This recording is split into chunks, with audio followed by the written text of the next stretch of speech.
blanket apology. Hello! And today is Monday, March 22nd, a day that will live in history because it's a sunny day out in Indiana.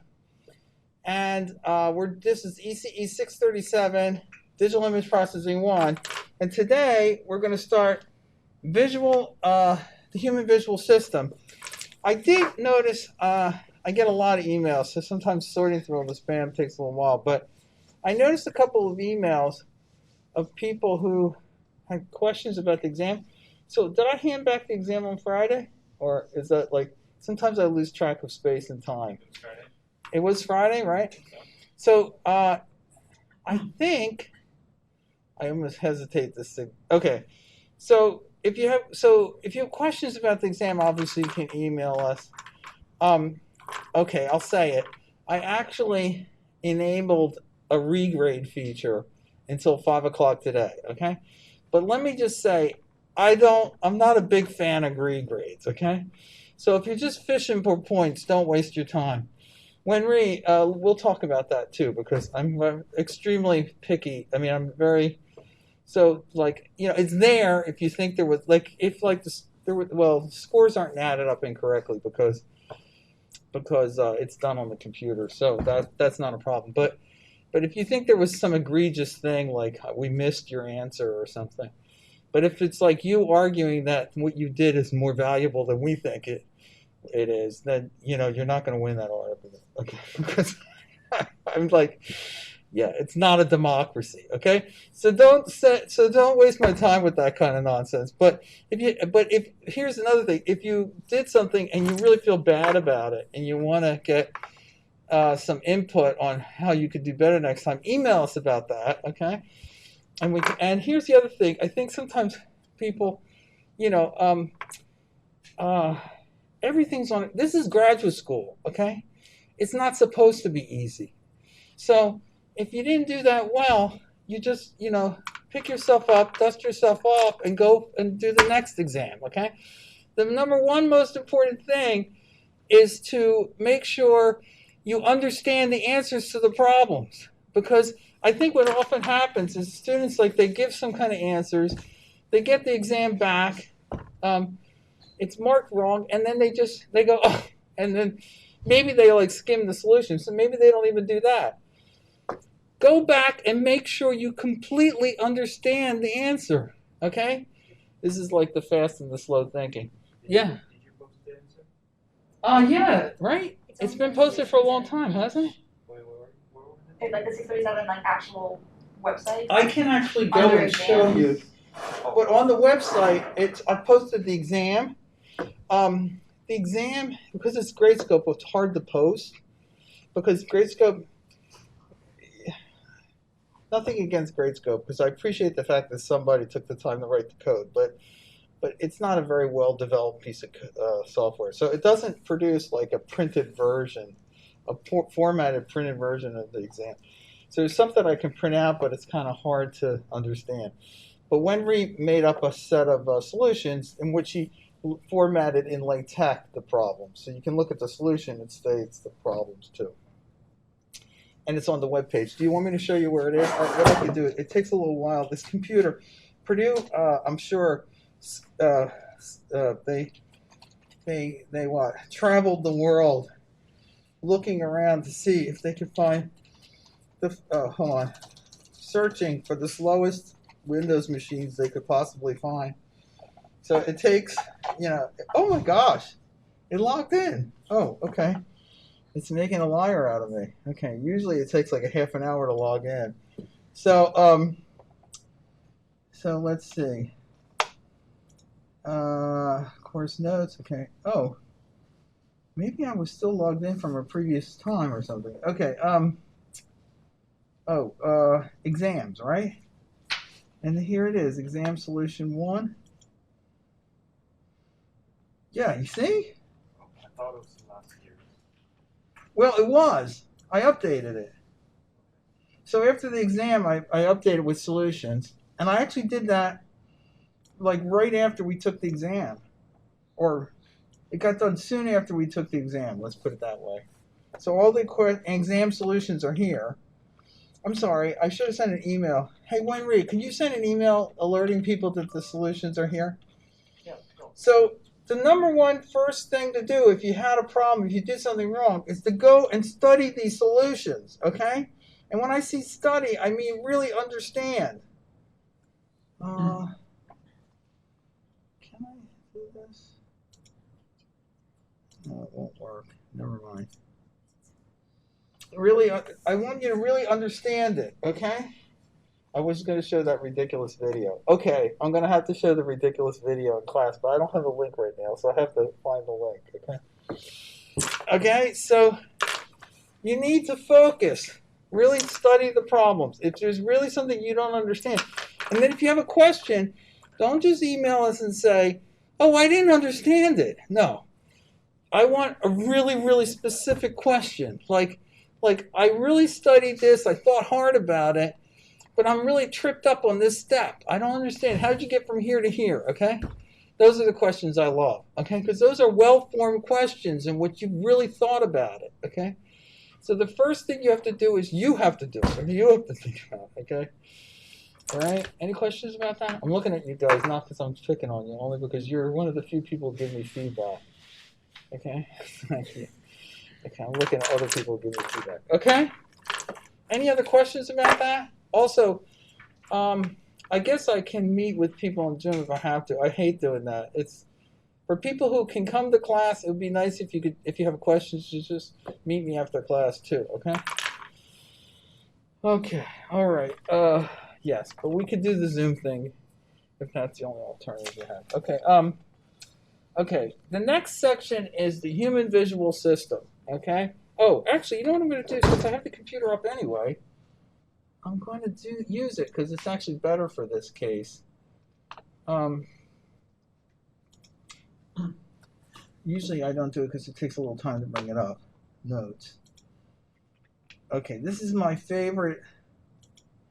This is my favorite optical illusion.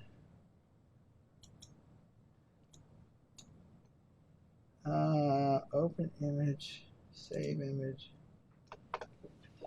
Okay, don't look at that. Desktop, save. Yes. I'll close this. Oh, here it is. It was here already. The only thing I use this account for is for this class, really.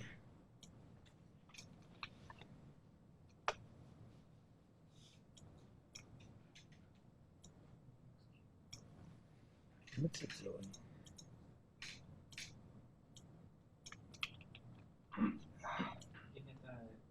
Here it goes. Oh, I can crop it too, right? You just maximize the window. Oh, I could probably crop. I just want to crop this part out. Okay, and where do I do? And I say save, copy. Okay, so.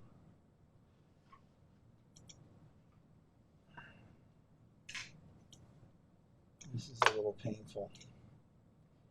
I'm going to blame Microsoft though.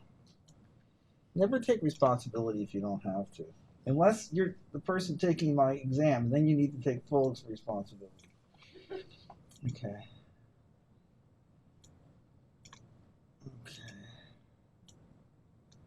Okay. Now, this is not a trick question. Okay? How does this work? Okay. So you have this thing here, that thing right there, right? What color is that? Okay. And that thing right there, what color is that? Okay. Not trick questions, right? How do I erase? I knew I had. I was. Back of the pen. Oh, the back of the pen. Okay, there we go. Okay, now what I do is this. Okay. Gosh, this viewer is really just not very easy to use. Okay. So, can I duplicate this?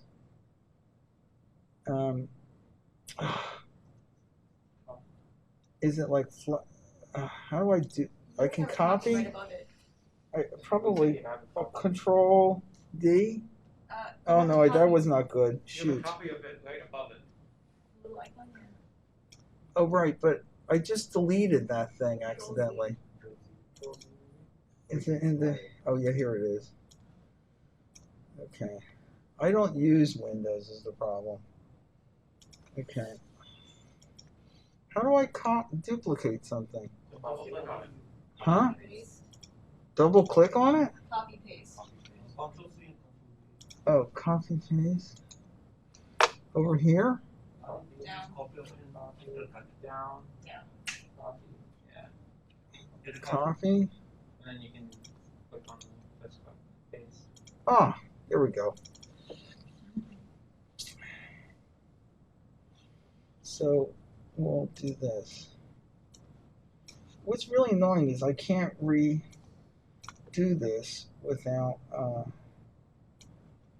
it rescaling it, which is not what I want, but okay, that's as small as I can go.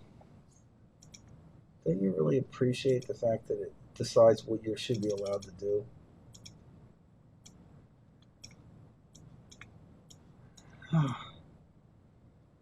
Okay, where is it? Here, right? That's the yellow, correct? Ah, come on, guys. Okay, hold on.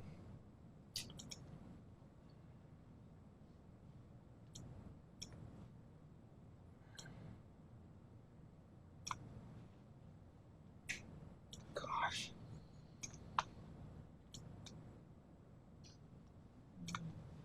How do I? Save copy.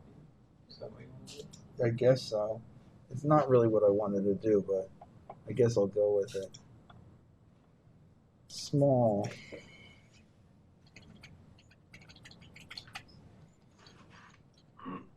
Small yellow, right?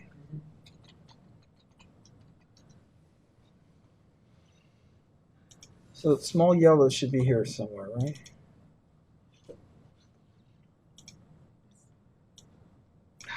Gosh, it's so annoying. And you know what? Every time I go to do this experiment, it's different because Microsoft keeps changing the image viewer.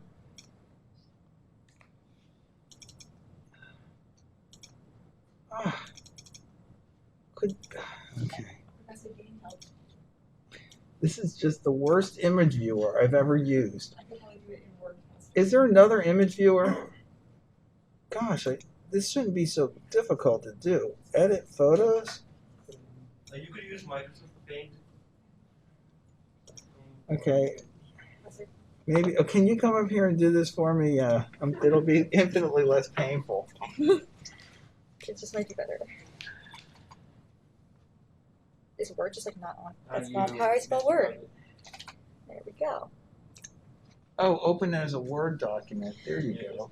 That's a good idea. What we're gonna do. So you want I just want to zoom into the little yellow guy up there. this one? Yes.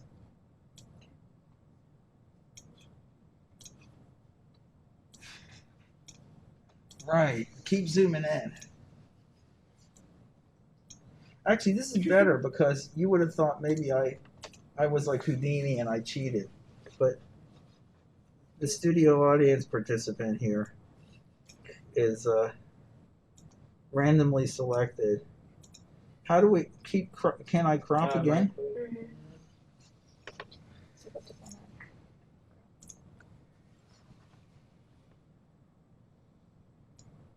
Oh, God.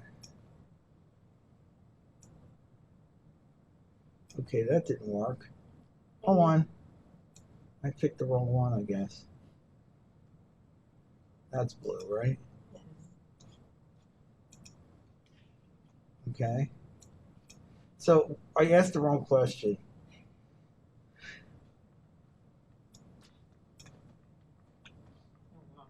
What color is that? What color? That's blue, right? And what color is that? Yeah. Okay.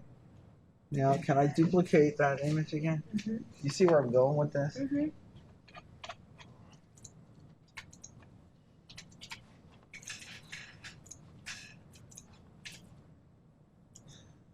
This one, right? Yeah. Oh, right. Sorry, guys. Yeah, it's even hard to remember because the illusion's so strong. They're the same color. I know it was painful. I apologize, but they're the same color. This what is it? That yellow and this blue are the same color. I mean, I didn't cheat, right? I mean, I couldn't have because I'm obviously incompetent at these tools. So the thing is that I just those colors are the same. Okay? But you look at this, that's obviously yellow. This is obviously blue. So what does that tell you? It tells you that color is not a physical property of the light coming from this display. I mean, this is what actually, this is a really, really fundamental point, okay? You say that this pen is red, and you say that pen is blue, okay? But the pen is not red, and the pen is not blue, okay? Sorry. And you'd say, oh, you're just splitting hairs. You're just playing games with names, semantic games. No, it really isn't, okay? And I just proved it to you because I have two things here. You obviously thought they were yellow and blue, but they're not. And yellow and blue can't be more different. What is blue and red is your perception. Your percept is red. Color is a percept. Color is a percept. Color is not a physical property of a material, okay? Color is a percept. It's a property in your mind, okay? It's a property of a person. It's a characteristic of a person. It's not a characteristic of the physical world. It's not a characteristic of an object, okay? I know that breaks everything that you think because you've been, all your life you thought this pen was red, okay? But it's not. Your percept of that pen is red. Under different conditions, I can make this pen look any color I want, okay? Okay, so that's sort of a bad start, you might say, because you're right off the bat saying, well, how are we going to talk about color if it's not a property of the physical world? Well, it's going to be a little different, okay? So let me come back to the slides. So the idea in the slides is that this is actually, it took me a little while. I apologize. I should have done it faster, but okay, this is this. Here's another example. It's not quite as painfully obvious that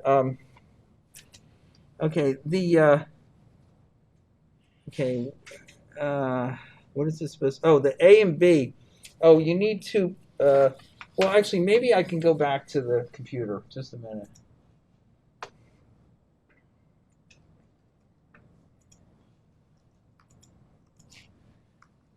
Checkerboard illusion.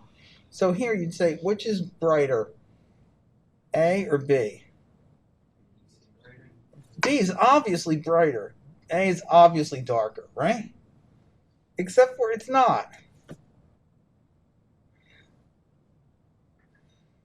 What's scary about this is that your illusion that B is lighter than A doesn't just depend upon the surround. It also depends upon your model, your cognitive model of the geometry of the scene. Like there's things you can do. Okay, I don't have the experiment right here. Like we had a red sheet of paper. If I imagine that this is a red sheet of paper, okay? Here, hold on for a second. Can we like switch to me? Yeah. That'd be correct. Yeah. Imagine that this is a red sheet of paper, okay? I know it's not red, but pretend it is. It's all in your mind anyway, so this is a red sheet of paper, right? And you look at the red sheet of paper like this. What'll end up happening is that the light reflects inside of the red sheet of paper. It's bouncing back and forth. So the light near the center of the piece of paper is more red, okay? Just physically, as in it has more light at the long wavelengths, we'll see, okay? Because it's bouncing back and forth, so it gets redder. It's like passing through a filter multiple times, okay? But when you look at the piece of paper, it won't look more red in the center because your brain understands that the piece of paper is folded like this. So if you look at this piece of paper, okay, you can actually perform the experiment at home, okay? And you convince, when you're looking at the piece of paper, you ever do this Gestalt experiment where you like look at some illusion and then you convince yourself that you like sort of make yourself think that you're not looking at something that's shaped like this, but you're looking at something that's shaped like that because it's geometrically equivalent. When you flip it in your mind, okay, it will suddenly look like the color changed. Because your brain knows that if you're looking at it like this, there isn't any interreflection. So it automatically compensates, and all of a sudden it'll look like it's redder here. So what this tells you is that your perception of color is not only dependent upon the local structure in the image, okay? It's dependent upon your high-level cognitive interpretation of the scene. So it's really scary complicated, okay? So it's kind of a nice thing to start off with because it's always nice to know when you start a problem that it's hopeless, that it's going to be way too complicated to solve because the problem of general vision is still, we've made a lot of progress on it in the last 20 years as a community, but it's still an unsolved problem and will likely be for, well, I don't know. I used to say for my lifetime, but maybe not. I don't know whether I'm being optimistic about how long I live or pessimistic about the progress of science, but probably won't be solved in my lifetime in a completely general vision sense. Maybe it will be, but it's a hard problem, okay? Okay, so the problem, so don't underestimate the difficulty of the human perception problem for color, okay?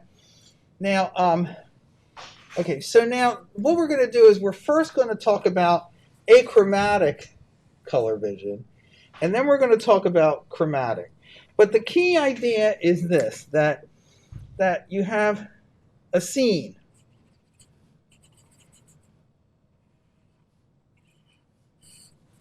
Okay, and here's the sun. Well, maybe the sun wouldn't be that big. Okay, and then you're over here.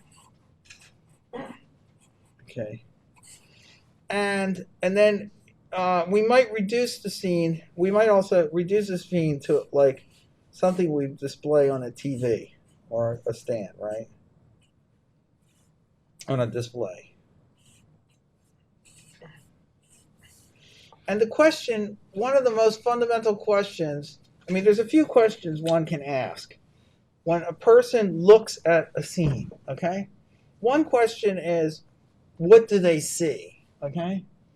That's a tough question because it requires that you quantify the word see. I mean, what does it even mean, okay? What does it mean? Like, if you ask the question, did a person see red? What does that mean to see red, okay? I mean, you might say, well, it's a hopeless question. It's not hopeless, actually, because you can ask the person, you can, like, you ask them to semantically describe it, and they'll use the word red, okay? And then you can say, well, and hopefully they're telling you the truth, or at least trying to tell you the truth, you know, whatever truth means in that situation. Okay, but it's pretty tricky because then you have to try to figure out, is there commonality among populations when they use the word red? Obviously, they're different among, you know, culturally, some people don't speak English. A lot of people don't speak English. I think English is the third most commonly spoken language. Okay? So a lot of people, billions of people, don't speak English, so they may not even know what the word red means. Okay? So, okay, what do you do about that? Well, let's come back to this thing because I actually have something here that's kind of interesting. I collected this many years ago. I had people, because we have such a rich population of students, I had them write down in different languages the words for red, green, blue, and yellow. As far as I know, every language has a word for red, green, blue, and yellow. Well, why would that be? There must be something culturally invariant about those words, right? In other words, most humans experience the ideas of red, green, blue, and yellow. Okay? Even, so first of all, it's a percept, and a lot of people experience it. And so they also have a word for it, okay? But the problem is that that's pretty tricky research, so we're not going to talk about it in this class, okay? We can come back to this. So the question the thing you might want to know is what they saw. That's pretty hard. An easier question is, okay, the person looks at this, and then the person looks at this. Or maybe even the person looks at two different displays.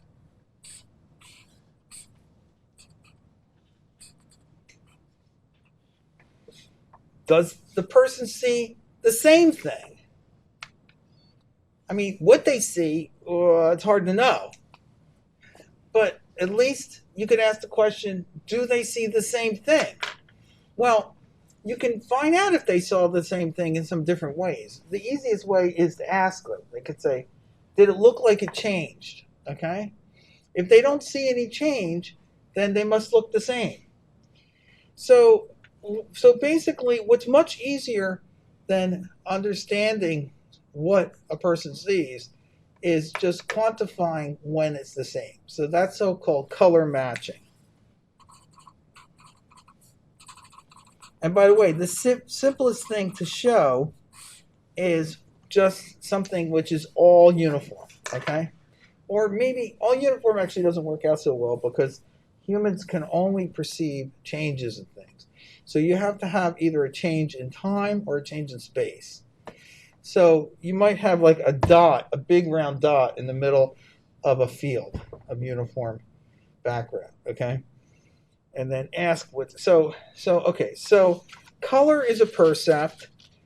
In this class, we're not going to really talk about what people perceive because that's too complicated. So instead, we'll just talk about when perceptions match, okay? Now, okay, so objectives. Understand one of the key ideas to understand perception is contrast. Humans, for most perceptions, and by the way, the things we'll talk about in here apply to images. They actually apply to pretty much any human percept. So sound, touch, pressure, okay? What are the senses? Let me see. Taste. Taste is tricky. Taste and smell are tricky because the dimensionality is so high for those senses. But touch, what else? Hear, yeah, I said hearing. I feel like I'm missing some. What are they? Sound, vision, touch, taste, and smell. Taste and smell are pretty much the same thing, or very closely related. And okay, so it's contrast, and that's why most human percepts are based upon decibels, because decibels are a log system. Okay. Understand the relationship of so understanding this requires understanding sort of two things, okay? You have to quantify the physical world, the actual physical percept, okay? So the light that's entering your eye, okay? But then also understand the human model for the response, okay? So we need to understand both those things. And, okay. Now, here's the eye. So the eye, you have a lens, you have an iris, which is like the aperture. So the iris can stop down to get a small aperture or open up to get a large aperture. You have and then you have the retina. The retina is like the focal plane array. And in the retina, you have, in the center of the retina, you have the fovea, which is the high resolution part of the retina. And then you have the rest of the retina is relatively low resolution. So the peripheral vision, you have low spatial quality but so at any given time, the fovea only subtends about 1 degree of field of view. So at any given time, you're only looking at 1 degree of the room here, right? Or the field of view. So you'd say, wow, but I feel like I see the whole room. Well, that's because your brain fills in all the missing information. There's an enormous amount of missing information. You're only really just getting a tiny little bit of the information, okay? And but you sort of feel like you see everything in the room. That's why when in the Sherlock Holmes episodes, which I love, but you know, they're always like, well, obviously, Watson, didn't you notice that their shoelace was untied or something? Well, no, you probably, well, if you're like me, you probably never looked at the shoelace, right? You don't really see a high resolution version of the entire scene all simultaneously. There's a thing called saccadic motions of the eye. So one of the really interesting things is the algorithm, basically, that your vision system uses for searching a room and interrogating the information. It's a very dynamic process. Another thing, which is sort of, you have to be very careful whenever you're thinking about human systems to use introspection, because introspection is often totally wrong. What humans think they're doing is usually very different than what they're actually doing, okay? Humans are extraordinarily bad at understanding what humans do, okay? So, this idea of the foveation is one example of that, because you really only see a very small amount of the image of the world, but you feel like you're seeing the whole thing. The other thing is you have a blind spot in your retina. So where the optic nerve comes out, there's no receptors. Well, you don't see a blind spot. I mean, you're not aware of a blind spot in your vision. It's there. Okay, if you do experiments, like there's simple experiments you can do where you like stare at some dot or something, and then there's some words, and when you stare at the thing, the dot, then the words disappear. It's because it's in your blind spot. But it's kind of weird because you feel like you're seeing it all, but you're not. Okay, now the visual system. There are three. Okay, first of all, there are rods and cones. We mostly won't talk about rods because the rods are the things, that's for scotopic vision. That's at low light levels. So if you're in a dark room and you have time to adapt, eventually the rods will dominate. They're for basically night vision. And they don't have much color sensitivity. So that's why, you know, if you look at the night sky, you don't see, the stars all look like they're the same color, at least to me, okay? Because you know, you can't distinguish between the different colors in the very low light situations, right? And but we'll mostly be concerned about a phototopic vision, where the cones are functioning, and there are 3 types of cones for most people with normal vision. There are people who are colorblind, and there's different kinds of color blindness. So you know, color blindness, I'm not an expert on this, but color blindness involves some deficiency of one of the 3 cones, okay? So there's different kinds of color blindness. There's red-green color blindness and there's blue-yellow color blindness, generally speaking. And there's simple tests. You can actually, I'm sure you can go online and they have things you can look at. They have these tests where you look at these patterns of dots and you say, well, can you see a number or not?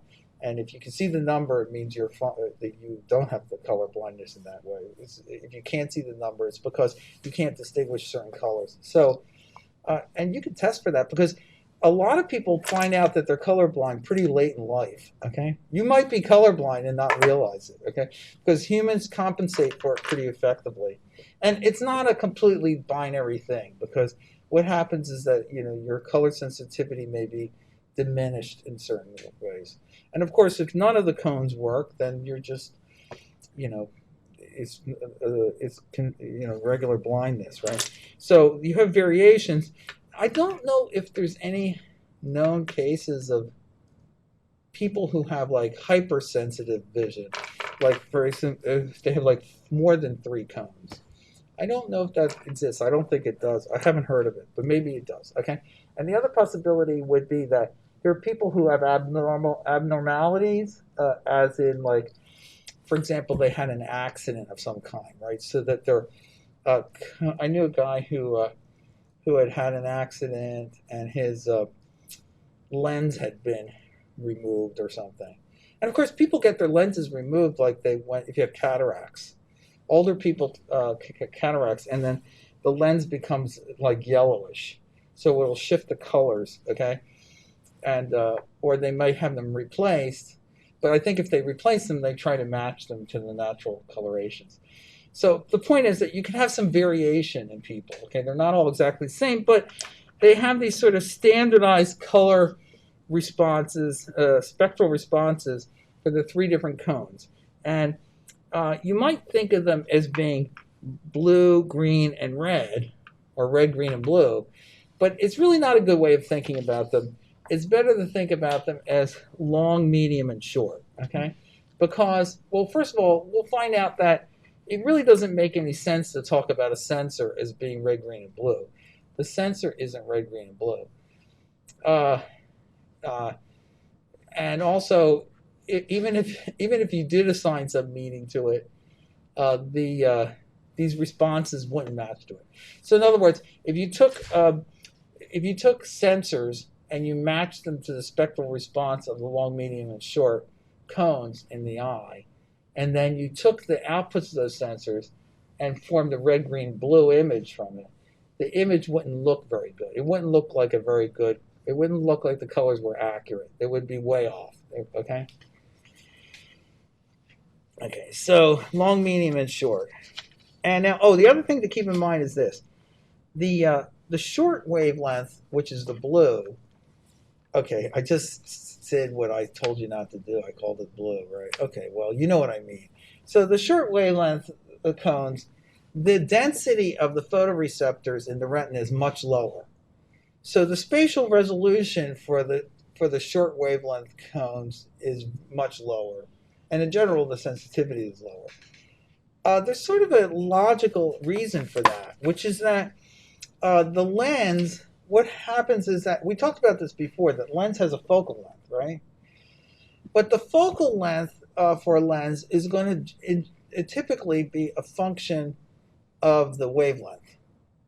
So as you change the wavelength, the focal length of the lens changes.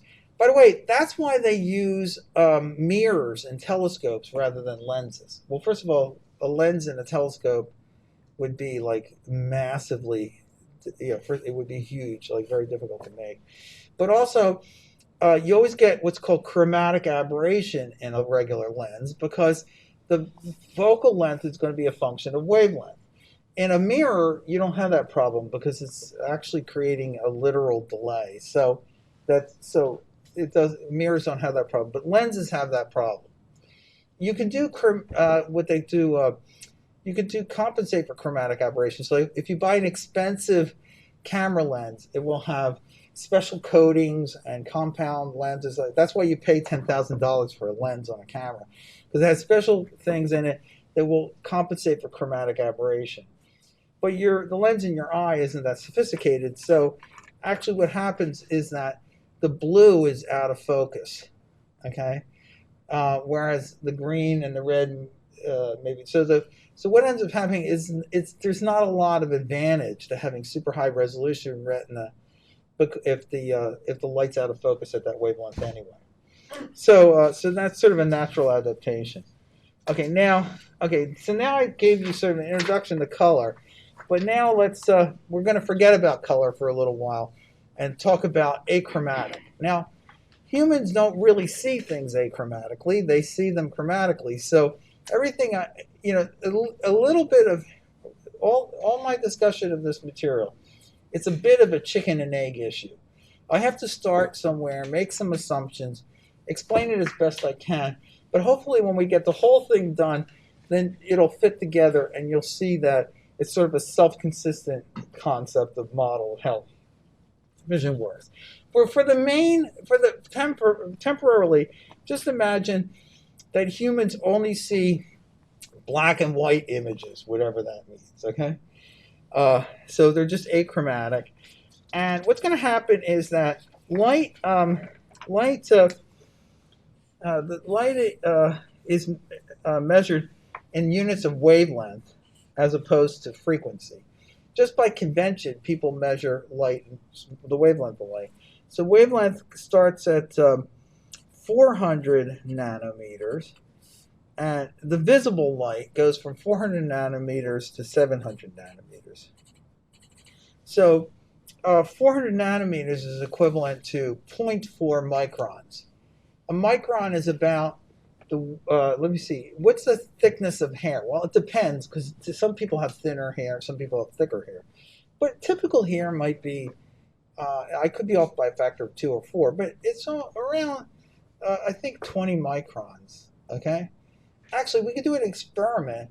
If you remind me to bring the laser in, okay? I have a laser I do an experiment with. It's fun. You can use a laser, take a piece of your hair, take a laser, illuminate the piece of hair with a laser. Like a laser pointer is fine if you have a laser pointer. And you'll see a sync function pattern, okay? Then you can measure the period, the null-to-null distance of the sync function, and use that to measure and if you know the wavelength of the laser, which you can look up, because most lasers will tell you what their wavelength is, you can measure the thickness of your hair. In a typical case, it comes out to be maybe 20 microns. So 1 micron would be about like 1/20th, maybe 1/30th of the thickness of a piece of hair, okay? And this is like half of that, okay? 500 nanometers would be half of a micron. So you could also calculate from this the frequency, but the frequency is very high, so normally people don't talk about it. I should calculate it, actually. It'd be just fun. It's on the order of beyond a terahertz. What comes after a tera? A petahertz or something like that. It's on the order of petahertz or something, So it's very high. So normally people talk about a wavelength, which is the reciprocal. So now what happens is if you get to too short a wavelength, okay, so short wavelength, over here 400 nanometers, this looks like blue. Over here looks like red, roughly speaking, very rough, okay? And then in between is the rainbow, right? So the rainbow, everybody knows what a rainbow is, right? So the rainbow goes from blue to red, or red to blue, depending upon your viewpoint. If you go beyond red, you no longer can see it, because your visual system is only sensitive to wavelengths in that range. So if you go out here, it becomes infrared. This is actually what they call the near infrared, near IR. And then there's the far IR. Like near IR images look pretty much like regular images, but it's just like beyond the visible light spectrum. But if you get far IR, then it's more like heat. So when you see these things where you see like an image of, in complete darkness, and so humans will radiate because they're warmer than their surrounding environment. So you can see a person walking in the dark. That's a far IR image, okay? Then over here is ultraviolet.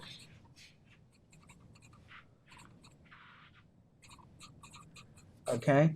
So if you, ultraviolet light. So how many people have ever had one of these, what do they call it? glow in the dark posters, like for a birthday party or something. You put up one of these posters, and then you get a black light, right? Do you know about black lights? And then the poster sort of glows in the dark. It's fun, right? That's ultraviolet light. The reason you say it's a black light is because it's ultraviolet, so you can't see it because the wavelength's too short. But now, short wavelength means higher frequency, right? The higher the frequency, the more the energy, because of Planck's constant. So E equals h nu. Nu is sometimes called the wave number. So that could have units of cycles per micron or something like that, or cycles per millimeter. So as the wave number goes up, this is Planck's constant. Energy is proportional to the frequency. Okay. So when the light hits the poster, it gets absorbed, and then it gets re-radiated. That's called fluorescence. It gets absorbed and it gets re-radiated. When the photons get re-radiated, the poster can't add energy because it's passive. So the energy of the photon has to go down. So when the energy of the photon goes down, the wavelength goes up. Okay? So what will happen is it gets re-emitted at visible wavelengths because there's some kind of fluorescent dye. And a fluorescent pen, by the way, if you have like a fluorescent marker, like those markers you use to highlight things, there's a fluorescent because they seem sort of unnaturally saturated color, okay? Well, the reason they seem so unnaturally saturated, you wouldn't necessarily see that in nature, although you could see. There are some fluorescent things in nature, but mostly not so much, because they have fluorescence in that re-radiate the light at a longer wavelength, okay, that make them a very saturated, more saturated than you could have with a passive reflecting material, right? Okay, so that's ultraviolet. And then over here is also where, that's where you get a sunburn, right? So you want to stay away from intense ultraviolet sources, or, you put suntan lotion on so you don't get a sunburn, okay? All right. So that's light. Okay, so now what happens is there's going to be some spectral response to your visual system for the achromatic case. So nothing in the physical world is perfect, drops off perfectly. So as you get closer and closer to ultraviolet, your sensitivity drops according to some measure of sensitivity. And as you get higher and higher, your sensitivity drops. And in the middle, you have the best sensitivity. And there's some function here, and we'll call it I of lambda. And that determines how sensitive you are to the incoming light, whatever that means. We'll make those concepts more precise later. So we'll call the luminance, or the achromatic component of what you see, okay, the integral of y times I. Now here's the thing that's important. This y is units of energy. So when we're looking at if we look at the energy, when we're looking at the spectrum, y of lambda, this is lambda, and there's some function. And in other cases, there might be spiky functions, right? Why would you get a spiky thing like that? Well, that might be, if you have holiday lights, and you have LED holiday lights you put on your trees or whatever, you get blue or you get red, right? Those are LEDs, so they emit light at a particular narrow wavelength. Of course, they put a lot of effort into designing LEDs that have broader spectrum so that they have a more natural look. But everybody knows when you see LED lights, they look kind of different than other lights, right? That's because their spectrum is very narrow. But the important thing here is this. This unit here, you measure energy. Energy would be energy per unit wavelength, okay? Okay, that's very important. So you count photons. So this then, that gives you the total sensitivity in units of energy, okay? Okay, and that's what it looks like. So now the next time we'll talk about this Gedanken experiment, okay? Which is you put a spot in a background. And the question is, how bright does the spot have to be in order for you to be able to see it? And when you're just noticeable enough, it's called the just noticeable difference. We'll talk about that next time, okay? All right, thanks a lot. I'll see you on Wednesday. Bye.